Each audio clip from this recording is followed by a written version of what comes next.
Welcome friends to my YouTube channel Superbug Alert and Public Health। क्या next pandemic जो है वो virus की वजह से होगा या कोई और रीज़न हो सकता है, ये मैं आज इसमें बताऊंगा। और इसका क्या इम्पैक्ट पड़ने वाला है, न सिर्फ हेल्थ केयर सिस्टम पे बल्कि ग्लोबल इकॉनमी लॉस हमारा कितना होगा, टोटल जीडीपी लॉस कितना होगा, वो मैं आज इस वीडियो में डिस्कस करूँगा। वीडियो क्योंकि ये आज टेक्निकल वीडियो है, इसमें मैं थोड़ा सा साइंटिफिक डेटा भी शेयर करूँगा, पब्लिश रिपोर्ट्स के बेसिस पे कुछ डेटा शेयर करूँगा। लिहाजा और वीडियोस के कंपैरिजन में, जैसे मेरी वीडियोस हैं जिसमें मैंने अवेयरनेस की बात करी है और मैंने ये बताया कि कैसे AMR स्प्रेड होता है, कैसे एंटी माइक्रोबियल रेजिस्टेंस स्प्रेड होता है, कैसे इन्फेक्शन होते हैं, कैसे हम उससे बच सकते हैं एक जनरल पब्लिक के लिए। तो ये वीडियो थोड़ी सी डिफरेंट है। ये video more of like professional video है। इसके अंदर मैं समझता हूँ पॉलिसी मेकर्स के लिए और फिजिशियंस के लिए, हेल्थ केयर वर्कर्स के लिए, बिसाइड्स कॉमन पीपल के लिए भी ये वीडियो ज़्यादा इंपॉर्टेंट है। लिहाजा इस वीडियो को थोड़ा सा टाइम ज़्यादा लग सकता है। I am sorry for that. May be 10 minute की भी वीडियो हो सकती है, 5-7-8 मिनट से ज़्यादा की भी हो सकती है, लेकिन ये वीडियो आप पूरी देखें और इस वीडियो में जो डेटा है उसको नोट भी करें और उसको शेयर भी करें और इसको लोगों को बताएं कि क्या स्टेटस होने वाला है। मैं देखिए, I am not going to scare you with the current scenario, लेकिन फैक्ट ये है कि next pandemic, next crisis, health global crisis जो है वो वायरस नहीं है जिससे हम डरे हुए हैं। लिहाजा vaccine is not an of a solution for covid vaccines की हम जैसे बात करते हैं या और एंटीवायरल वैक्सीन्स की बात करते हैं प्रोटेक्शन के लिए, वो इतनी बड़ी क्राइसिस नहीं होने जा रहे हैं। बहुत बड़ी क्राइसिस जो इस वक्त है वो एंटी माइक्रोबियल रेजिस्टेंस, यानी हम शॉर्ट में उसको AMR कहते हैं। आप उसको गूगल करके देखिएगा, व्हाट डज AMR मीन्स। ये AMR क्या है? ये AMR कोई बैक्टीरिया नहीं है, ये AMR कोई वायरस नहीं है। ये AMR एक स्टेट है, एक कंडीशन है जिसके अंदर सारी एंटीबायोटिक्स, सारी ड्रग्स ख़त्म हो चुकी होंगी, हमारे लिए अवेलेबल नहीं होंगी, मार्केट में होंगी, डिस्पेंसरी पे दवाएं मौजूद होंगी, लेकिन वो दवाएं पेशेंट्स को ट्रीटमेंट के लिए, पेशेंट को ट्रीट करने के लिए नहीं होंगी। इसको हम कहते हैं एंटीबायोटिक रेजिस्टेंस, और वो हो चुका है। और इसको WHO ने कहा है नेक्स्ट पैंडमिक, और अब WHO अब ये कह रही है कि इस नेक्स्ट पैंडमिक नहीं है बल्कि ये पैंडमिक चल रहा है। We are in the pandemic, already pandemic start हो चुका है। ये ग्रेजुअल पैंडमिक है, ये क्राइसिस ग्रेजुअल है और बढ़ रही है। ये क्राइसिस नीचे नहीं आएगी, क्राइसिस बढ़ेगी जब तक कि हम इस पर चेक नहीं लगाएंगे। वो मैं बाद में बताऊंगा चेक कैसे लगाएंगे और हम कैसे इसे कंट्रोल कर सकते हैं, कैसे अपने आप को बचा सकते हैं और सारी कम्युनिटी को, सारे वर्ल्ड को बचा सकते हैं। देखिए, मैं डेटा की अगर बात करता हूँ, मैं आज जो डेटा आपसे शेयर करूँगा ये मेरी पब्लिश रिपोर्ट नहीं है, बल्कि ये डेटा WHO का और लेंसेट जो मेडिकल का टॉप जर्नल है उसकी पब्लिश रिपोर्ट है। According to Lancet which is publish in 2024 and 7.7 million people जो हैं वो मारे जाएंगे, हर साल मरेंगे सिर्फ AMR की इन्फेक्शन की वजह से, बैक्टीरियल इन्फेक्शन की वजह से। और उसमें से 5 लाख लोग ऐसे होंगे, यानी 4.95 मिलियन पीपल वो होंगे, यानी आप इसे समझिए 50 लाख लोग वो होंगे जो कि सिर्फ ड्रग रेजिस्टेंस की वजह से मारे जाएंगे। और उनमें से भी जो एंटीबायोटिक्स के ना होने की वजह से मारे जाएंगे वो तकरीबन 1.27 मिलियन, यानी करीब 12 लाख लोग समझ लिए हर साल मरेंगे। ये डेटा 2021-19 और 21 तक का है, यानी पिछले 20 साल का डेटा है ये। उसके बेसिस पे उस पे रिपोर्ट ये पब्लिश हुई है। अब अगर आप देखते हैं इकोनॉमिक लॉस इन डेथ की वजह से या प्रोलॉन्ग्ड ट्रीटमेंट की वजह से जो इकोनॉमिक लॉस हो रहा है, उसका डेटा आप देखिए क्या है।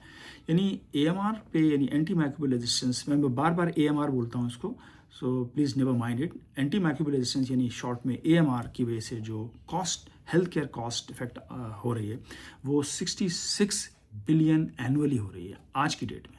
यानी 66 बिलियन का मतलब ये हुआ, US डॉलर का मतलब ये हुआ करीब 6,600 crore dollar health care cost जा रही है, और जो कि बढ़ के 15.9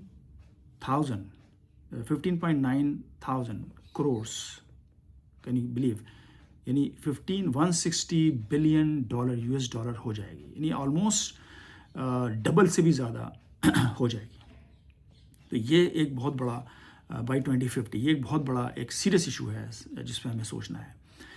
अगर आप इकोनॉमिक लॉस यानी श्रिंक, ग्लोबल इकोनॉमी श्रिंक यानी अर्थव्यवस्था का जो गिरावट आ रही है, जो लॉस हो रहा है सिर्फ हेल्थ केयर सिस्टम में यानी एंटी माइक्रोबियल रेजिस्टेंस की वजह से यानी AMR की वजह से, वो एक बहुत बड़ा फिगर है। मैं बताने जा रहा हूँ 1.7 to 3.4 ट्रिलियन।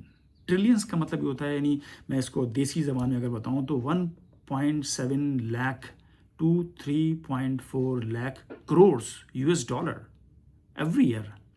क्यों? क्या रीज़न है इसका? इतना बड़ा जो लॉस हो रहा है, श्रिंक आ रहा है इकोनॉमी में, क्यों आ रहा है? एंटी माइक्रोबियल रेजिस्टेंस की वजह से। राइजिंग ट्रीटमेंट कॉस्ट उसमें बढ़ रही है, reduce loss of work force हो रहा है, मैन पावर कम हो रही है। There are so many factor. इस पर डिटेल में जाने की अभी टाइम नहीं है, वरना मैं कभी और इसमें वीडियो बताऊंगा क्या रीज़न है इसका हर लॉस होने का। रीजन को अगर आप देखते हैं कि कौन कौन से रीजन ज़्यादा अफेक्टेड है, वो भी बहुत इंपॉर्टेंट है हमारे लिए। यानी सबसे ज़्यादा अफेक्टेड जो रीजन है हमारे, वो सब सहारन अफ्रीकन रीजन है। मैं एक दो कंट्रीज़ की बात नहीं करूँगा, बल्कि मैं पूरे रीजन की बात करूँगा, कॉन्टिनेंट्स की बात करूँगा। South Asia is worst affected region है, जिसमें हमारे सारे ये कंट्रीज आ जाएंगे, जो सब कॉन्टिनेंट्स हैं, इंडियन सब कॉन्टिनेंट्स हैं, सब उसके अंदर आ जाएंगे। और ये लो इनकम या मिडिल इनकम कंट्रीज़ कहलाते हैं। ये वर्स्टली इफेक्ट हो रहे हैं इस इकोनॉमिक लॉस से, और वो सिर्फ AMR की वजह से है। Failure in treatment, prolong treatment, workforce loss, ये सारे रीज़न उसके हो सकते हैं।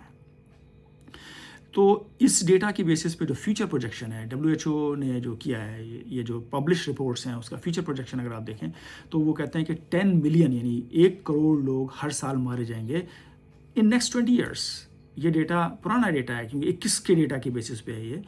अब क्योंकि 21 के बाद 24, 25, 26 यानी पोस्ट कोविड जो इफेक्ट्स आ रहे हैं, उसको मेरे हिसाब से, या जो और एक्सपर्ट्स हैं AMR के, उनके हिसाब से ये 2050 से पहले भी स्टार्ट हो सकता है। यानी 1 करोड़ लोग विल बी डाइंग, या जो मरेंगे वो 2050 का वेट नहीं करेंगे। Even before we can start that getting this figure, even before 2050। तो सिचुएशन इज़ वर्स्ट। और इकोनॉमिक लॉस जो होने जा रहा है वो $100 ट्रिलियन इकोनॉमिक लॉस ग्लोबल है। I mean this is amazing. आप सोचें कि 100 लाख करोड़ $US, आप इसको कन्वर्ट कर लें रुपीज़ में, इतना बड़ा लॉस सिर्फ AMR की वजह से है, किसी और की वजह से नहीं है। इतना तो कोविड-19 में भी नहीं हुआ लॉस जो इस AMR से होने जा रहा है, और इतनी डेथ तो कोविड-19 में भी नहीं हुई जितनी AMR से होने जा रही हैं। और ये रेगुलर फीचर है, हर साल होंगी इतनी death. 10 million people will die every year. So this is a worst figure. तो हमें इसे कंट्रोल करना है, और हमें इसकी कोशिश करना है हम कैसे इसको चेक कर सकें। जो हमारा एक्सपेंडिचर है, यानी ग्लोबल एक्सपेंडिचर जो है, वो हमारा ऑलमोस्ट डबल हो रहा है। यानी 0.7% से 1.2% ऑफ ग्लोबल हेल्थ एक्सपेंडिचर्स बढ़ रहे हैं, सिर्फ AMR की वजह से, सिर्फ दवाओं के अवेलेबल ना होने की वजह से, प्रोलॉन्ग ट्रीटमेंट की वजह से, और दवाओं को अवेलेबल करने के लिए ये हमारा राइज हो रहा है। यानी इतना एक्सपेंडिचर हमारा बढ़ रहा है। तो इन सारी कंडीशंस में अगर आप देखें कि यानी हमारे इकोनॉमिक लॉस हो रहा है, हमारा हेल्थ केयर सिस्टम ख़राब हो रहा है, और हमारे पास जो है वो हमारी अर्थव्यवस्था ख़राब हो रही है, GDP हमारा डाउन हो रहा है। तो इस कंडीशन में हमें क्या करना है, मैं कुछ टिप्स दूंगा। ये तो मैंने आपको डेटा मोटा मोटा बता दिया, और इस पे policy makers should come forward. हमारे पॉलिटिशियंस हैं, पॉलिसी मेकर्स हैं, गवर्नमेंट है, वो एक्शन प्लान्स पे काम कर रही है, ICMR काम कर रहा है, लेकिन अभी इसमें टाइम लगेगा। लेकिन ये जो एक्शंस प्लान है या पॉलिसी मेकिंग है, पॉलिसी आते आते इम्प्लीमेंट होते होते टाइम लगेगा। मेरा पर्पज़ इस वीडियो बनाने का ये है, to have this data before अस।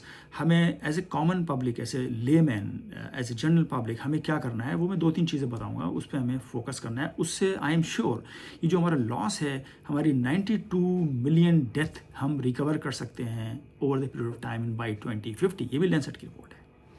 कब? जब हम एंटीबायोटिक्स का यूज़ कम कर दें, मिसयूज़ ना करें, ओवर यूज़ ना करें। सबसे फर्स्ट एंड प्राइमरी थिंग है, ओवर द काउंटर एंटीबायोटिक्स को बिल्कुल बंद कर दें। चाहे पॉलिसी बने या ना बने, हम अपने लेवल पे अपनी पॉलिसी बना लें, इंडिविजुअल पॉलिसी बना लें कि we will not take antibiotics without qualified physicians prescription.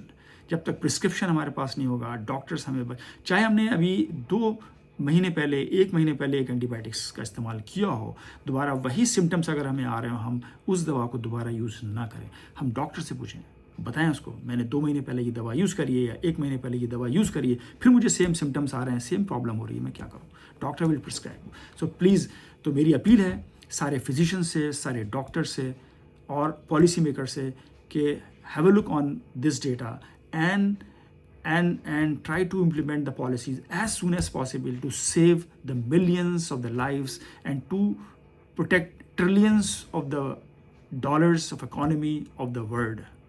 मैं समझता हूँ ये वीडियो बहुत इंपॉर्टेंट है, इसको शेयर करें please for the sake of to save people all across the world. इसको शेयर करें, इसको मेरे चैनल को सब्सक्राइब भी करें. मैं रिक्वेस्ट इसलिए कर रहा हूँ कि इसमें बहुत सी वीडियोज़ ऐसी हैं जो आपको हेल्प करेंगी और आगे इसमें जो है वो आपको पता चलेगा शॉर्ट वीडियोज़ जो मैंने बनाई हैं कैसे हम अवेयरनेस पे काम कर सकते हैं. और मैं ये भी रिक्वेस्ट करूँगा कि ये चेन रिएक्शन है, आप और लोगों को भेजिए और ये रिक्वेस्ट करिए कि इस वीडियोस को या और किसी भी माध्यम से, किसी भी प्लेटफॉर्म से आप भी इस अवेयरनेस का काम कर सकते हैं और इसको बहुत अच्छी तरह पूरी दुनिया में, पूरे देश में फैला सकते हैं. और कम से कम हमारे जो एशियन कंट्रीज़ हैं, सब कॉन्टिनेंट्स हैं, इंडिया, पाकिस्तान, बांग्लादेश, श्रीलंका, भूटान, नेपाल, इन कंट्रीज़ में तो बहुत ज़रूरी है because these are the reservoir for the antibiotic resistance. मैं समझता हूँ please share this video as much as you can do. Thank you very much.